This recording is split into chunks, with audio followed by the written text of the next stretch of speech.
My name's Angelo, and welcome to We Want Picks. This is the only channel dedicated to UFC fight picks and DraftKings lineups run by MMA insiders and professional fighters. Every week, I join Dan Kramer and Nick Newell, two longtime professional fighters that have fought at the highest levels on the planet, as well as Jacob Lyons, a skinny kid from Indiana. So join us every single week for our full fight card breakdowns, our individual fight card breakdowns, our betting guide, and our DraftKings lineups. Next up at UFC Vegas 28, we have Dusko Todorovic versus Gregory Rodrigues. This is another, I hate saying interesting, I hate saying tricky, but this is interesting, and this is tricky. I have a question mark next to my pick because this was a very hard one to pick. We have Todorovic coming off of his first loss. Jacob, you talked about it earlier. We have a couple of these young guys coming off of their very first loss, and we don't know what they're going to look like, how they respond to adversity. You almost like guys with 2 or 3 losses because you know what happens, and you know they've been through it before. These undefeated guys, first loss in the UFC, that's always a lot of question marks. Anyway, he's very well-rounded. He's very technical. He has power. He has takedowns, and he has solid jiu-jitsu offense. His chin is the only thing that's a little – I wouldn't say he has no chin because it's not like he got – I mean, he has 1 loss, and it's not like he got just – lights out, but he does get, his legs get a little uneasy when he gets hit. And we have Gregory Rodrigues, jiu-jitsu black belt, also has some solid power.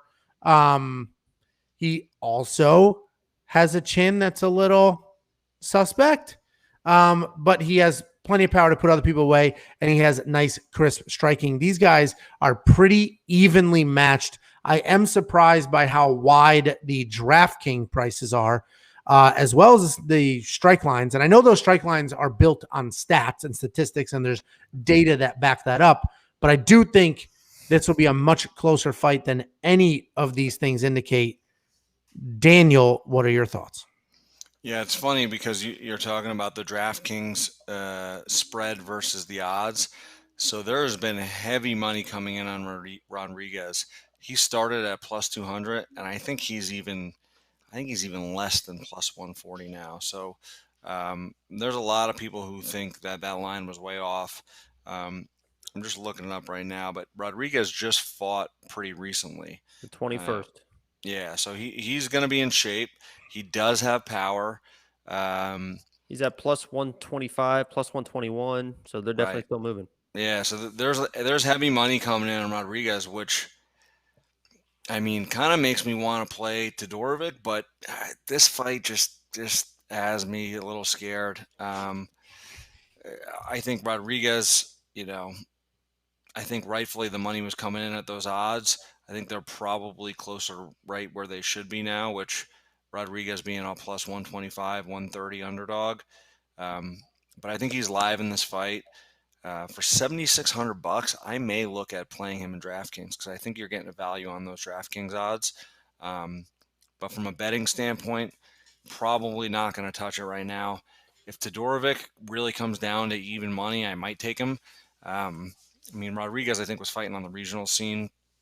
The fight on the 21st, I believe, was a regional level fight. LFA. So, yeah, LFA. So good promotion, but a feeder league for the UFC. They get a lot of good talent from there. But, Todorovic, I think, is a much more proven fighter. So that alone, I think, has some value. So I don't know. It's going to be an interesting fight. I'm very intrigued by it. I'm going to go with Todorovic for my pick. DraftKings, I may end up taking Rodrigues depending how all the pieces come together. But I think it's going to be an interesting fight. Probably definitely closer than the original odds. And for the total strikes, I'm going to go with definitely more on Rodrigues and probably less on Todorovic. All right. Yeah, I agree with definitely more on Rodrigues. The Todorovic line is good. I'm not sure what I'm going to do there. Jacob, what are your thoughts on this fight? Yeah, you mentioned this was the other fight that it was a young guy coming off his first loss. We felt good about, or at least I felt good listening to Mason Jones after his fight. I didn't hear any post-fight interviews with Dusko, but just the way he fought his last fight, he was kind of his whole career he was undefeated and he was kind of running through everyone. And he's one of those guys that he gets a little showboaty in the octagon. A lot of his defense isn't, it's just a lot of just hands down head movement, slipping punches, head back. He relies on his head movement a lot, and he's very, very good at it. But he kind of got a little too cool for school in his last fight, and it was against an undefeated fighter in Soriano. But he got caught, and he got caught a lot. The only thing I will say is the first time he got caught, and he was in real trouble that fight, and he obviously ended up losing the fight. He is tough, man. He got dropped and was shooting takedowns and got back to his feet and then dropped again and shooting takedowns and back to his feet. Then he got his mouthpiece knocked out. Herb was trying to find his mouthpiece. He went and found his own mouthpiece, put it back in, got hit again. And then finally Herb stopped the fight. But, I mean, he just kept coming even when he was getting hit. And even after he was dazed, he was still slipping punches pretty well. But Gregory is the real deal. I understand why there's money coming in. And I wish that this was a full camp. He just fought 2 weeks ago in like an actual fight. It's not like it was like a training camp. And then he actually fought 2 weeks ago, and he's a big dude coming down in weight. So I don't know how that's going to affect him just fighting 2 weeks. I think if this was a full camp for Gregory, I think I would take him in this fight. Dusko is very, very good, but that hands down head movement, as you go up in competition, it's not going to work very well. And Gregory is a very technical striker. So I think Dusko is beatable. I think Gregory can win this fight. He's also got good takedowns of his own if he needs it. But I'm going with Dusko, and I'm putting him in my lineup just to chase those finishes, because when he's good, I mean, you've seen you can look at his record. He's very, very good. He's first round, second round, first round, second round, first round. One decision win.